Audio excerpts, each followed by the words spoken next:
Bismillahirrahmanirrahim. Assalamualaikum warahmatullahi wabarakatuh. Perkenalkan, saya Mira Desrina NPM 2013053059 dari kelas 4B. Nah, di sini saya akan menyampaikan mengenai materi ataupun video pembelajaran tentang anak yang berkebutuhan khusus tunanetra.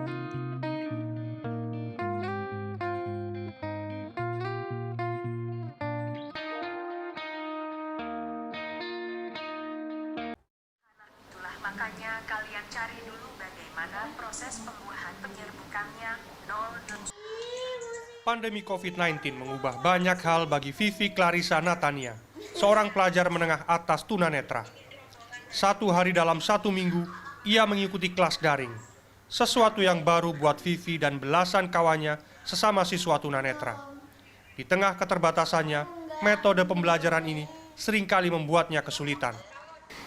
Kalau sekolah online itu kadang-kadang kan harus buka WhatsApp, kalau nggak buka nggak tahu pelajarannya kan. Jadi mau nggak mau harus ngikut. Ya ngikut gimana, mau gimana lagi. Ya kendalanya kalau lewat ponsel itu kan talkback itu kan ngetuknya harus 2 kali kan untuk milih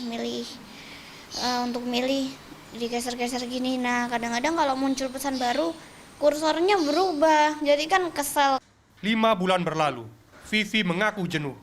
Ia sama sekali tidak bisa bertemu teman dan guru-gurunya. Hari-harinya pun dihabiskan di dalam rumah. Menerapkan protokol kesehatan menjadi sesuatu yang sulit baginya, terutama untuk menjaga jarak.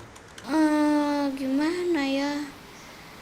Rasanya sekolah online itu bosen. Maksudnya pengen ketemu langsung. Kalau lewat langsung kan enak, bisa ketemu, bisa salam-salaman, bercengkrama. Cuma kalau di pandemi kan nggak boleh kan kayak gitu sekarang. Bukan hanya Vivi, Rizky Nurilawati, salah satu guru di Yayasan Pendidikan Anak-anak Buta atau YPAB Surabaya, harus memutar otak agar murid-muridnya tetap mendapatkan pembelajaran di masa pandemi. Cukup sulit baginya memberikan pembelajaran tanpa menyentuh para murid.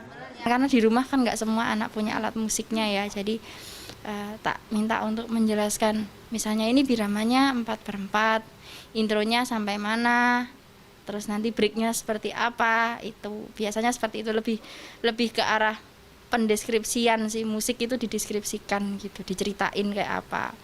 Mendengar adanya rencana uji coba pembukaan kembali sekolah pada 18 Agustus mendatang, orang tua siswa pun gamang. Apalagi kondisi anak dengan tunanetra sangat rentan tertular COVID-19 karena sulitnya menerapkan protokol kesehatan. Ada jaminan nggak kalau anak saya nggak kena? Gitu aja. Kalau ada jaminan ya setuju.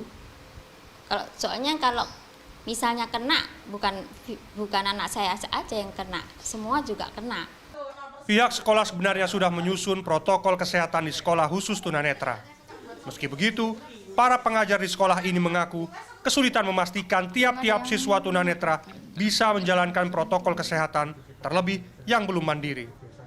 Ini kita sekolah harus bersama dengan mitra, dalam hari ini orang tua tentunya harus benar-benar memberikan sebuah visi yang sama supaya anaknya ini udah benar-benar untuk saat ini untuk jalan sendiri dengan tongkat, yang memang kita sudah melakukan pembiasaan itu, tapi kadang-kadang namanya siswa kalau nggak bersama-sama dengan yang lain dengan cara ceblek-ceblekan itu nggak enak.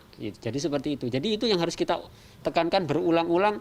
Untuk saat ini harus yang menjadi teman setianya ya tongkat. Pemerintah Provinsi Jawa Timur mulai membuka sekolah pada 18 Agustus mendatang.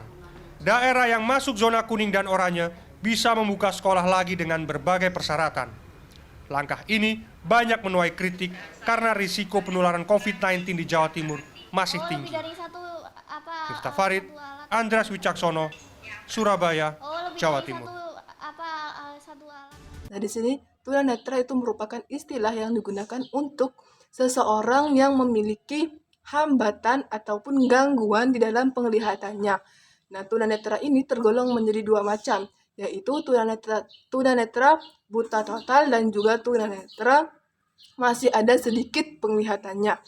Nah, tunanetra ini dapat disebabkan oleh misalkan kecelakaan kendaraan, kekurangan vitamin, disebabkan oleh bakteri, lalu misalkan juga kemasukan benda tajam ataupun benda keras ke dalam mata, dan disebabkan oleh hal-hal lainnya juga. Nah, selanjutnya di dalam video yang membahas mengenai anak yang berkebutuhan khusus dalam pembelajaran daring karena disebabkan oleh COVID-19.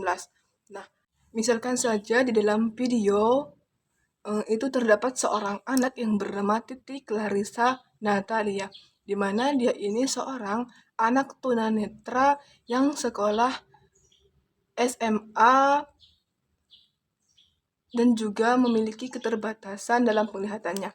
Nah, di dalam pembelajaran daring saat COVID-19, dia ini memiliki kesulitan yang dihadapinya dalam proses pembelajarannya sendiri. Mengapa demikian? Karena dia harus beradaptasi dengan situasi yang baru, dia harus beradaptasi dengan ponselnya, yang mana dia sendiri tidak bisa melihat apa isi dan apa yang dipelajari di dalam ponsel tersebut. Nah, oleh karena itu, dia sendiri mengakui bahwasanya proses pembelajaran daring itu sangat memberatkan dirinya sendiri.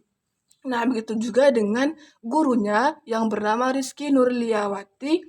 Dia juga mengakui bahwasanya dalam mengajar daring memiliki kesulitan sendiri dalam memberikan pelajaran kepada peserta didiknya. Karena dia mengakui tidak bisa menyentuh peserta didiknya, tidak bisa berinteraksi secara langsung dengan peserta didiknya.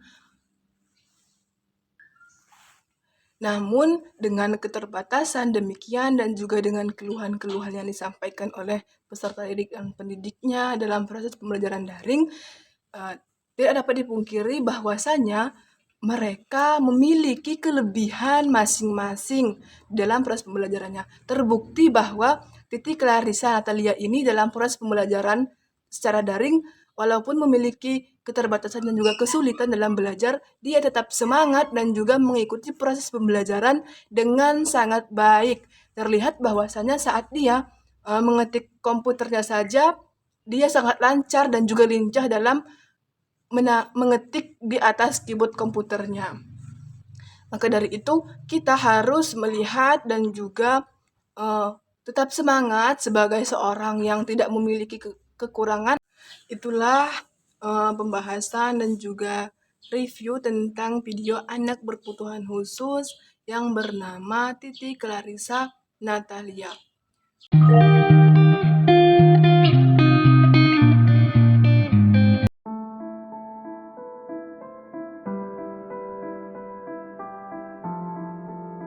Kakak buta ya? Terus saya diam. Gak mau dijawab. Nanti takut diketawain. Kalau teman-teman ngatain, ya udah biarin. Aku lanjut nulis aja gitu. Anak-anak ini mempunyai sensitivitas yang sangat tinggi menurut saya. Seperti perhatian sedikit dia akan merasa GR ya bahasanya ya. Satu kasus ada anak kita yang akhirnya hamil di luar nikah itu dengan tukang bangunan. Ketika ditanya karena sering digodain, hai cewek, mungkin nggak hanya itu ya, karena dia merespon, akhirnya direspon juga oleh tukang bangunan itu, ya akhirnya terjadilah sesuatu hal yang sebenarnya tidak diinginkan, yang hamil di luar nikah. Dan solusi untuk kasus seperti ini, biasanya anak-anak kita alihkan dengan kegiatan-kegiatan yang positif, seperti olahraga, keterampilan-keterampilan yang lain. Jaga mereka, tetap kasih mereka perhatian yang lebih, agar mereka juga tidak mudah untuk mencari perhatian di luar yang tidak kita inginkan. Anak berkebutuhan khusus ini punya kelebihan, walaupun kita tahu dia punya hambatan.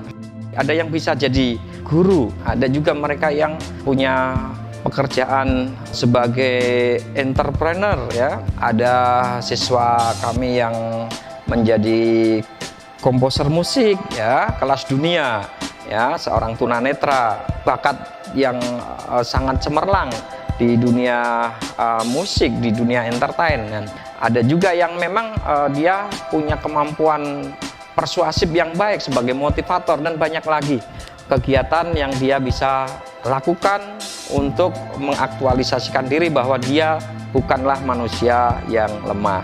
Dan kelebihan itu akan bisa kelihatan ketika diberikan kesempatan, dilatih atau diberikan pendidikan yang baik. Berikan mereka perhatian dan kesempatan yang sama, apresiasi atas apa yang telah dicapai, sehingga tumbuh kepercayaan dan bisa menjadi orang yang mandiri, yang menginspirasi untuk mereka yang lain yang merasa selalu dirinya lemah. Sekolahnya waktu itu SD-nya di sekolah SD umum. Sekar bisa mandiri, tidak pernah saya tungguin, cuman antar jemput. Tapi pelajaran itu walaupun bisa ngikutin tapi keteter. Pengalaman saya sendiri, sebaiknya memang anak itu sekolah di tempat yang sesuai dengan kemampuannya, yaitu di sekolah luar biasa atau SLB. Hilangkanlah ego, hilangkanlah gengsi, karena ini demi masa depan mereka. Ketika kita menginikan ego kita, anak kita ditaruh di sekolah umum, akhirnya anak-anak ini tidak bisa berkembang. Pertama, dibully pasti. Itu pasti dibully dengan teman-temannya. Kedua, apa yang sudah sebenarnya ada dalam diri mereka tidak akan bisa berkembang di sekolah umum. Tapi ketika dia dimasukkan di sekolah yang khusus untuk anak berkebutuhan khusus, insya Allah mereka akan bisa berkembang. Jadi apa yang ada dalam diri mereka, mutiara yang ada di dalam diri mereka akan bersinar ketika mereka berada di tempat yang tepat untuk mereka. Selanjutnya, video yang kedua yang membahas mengenai anak berkebutuhan khusus juga, mengenai tunanetra yang bernama Rin Sukma Tegar Muslimah dan juga Sekar Arum, di mana mereka berdua ini memiliki keterbatasan juga di dalam penglihatannya, dan juga mereka ini sangat semangat dalam proses pembelajarannya walaupun memiliki keterbatasan ataupun ketidaksempurnaan fisik mereka. Mereka tetap semangat dan juga excited dalam belajar dan juga mengikuti pelajaran gurunya. Baiklah, itu saja review yang dapat saya sampaikan mengenai anak berkebutuhan khusus. Apabila terdapat kesalahan, saya mohon maaf. Kepada Allah saya mohon ampun. Wabillahi taufiq wal hidayah. Wassalamualaikum warahmatullahi wabarakatuh.